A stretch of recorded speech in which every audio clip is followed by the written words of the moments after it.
खाली मशिनरी बसवले आणि उत्तम अशा प्रकारची सदनिका कशी होते हे गिरगावमध्ये वझेनी दाखवून दिलेलं आहे। आणि हे अभियान आज मुंबईवर सुरू आहे आणि मी स्वयंपुनर्विकास हा श्वास समजून सर्वसामान्य मध्यमवर्गीय माणसाला जेव्हा मोठं घर मिळतं, विशेषतः या मध्यमवर्गीय वसाहतीत मराठी माणूस मोठ्या प्रमाणावर राहतो आणि त्याच्या आयुष्यात यापेक्षा मोठं स्वप्न काय असू शकत नाही।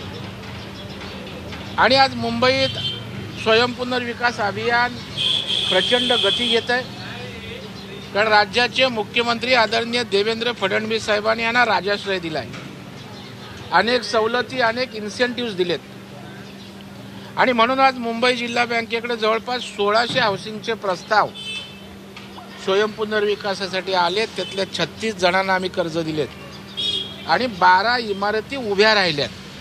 म्हणजे होऊ शकतं का तर झालंय आणि दुपटीपेक्षा तिप्पट जागा या ठिकाणी मिळाल्यात। मी 2-3 उदाहरण सांगेन। मी गेल्या महिन्यात पार्ल्याला पराग अळवणी आमचे आमदार आहेत, त्यांच्या मतदारसंघात नंददीप सोसायटीचं आपण चावी वितरण समारंभ केला। मला वाटतं यांनी ते चांगल्या पद्धतीनं दाखवलं।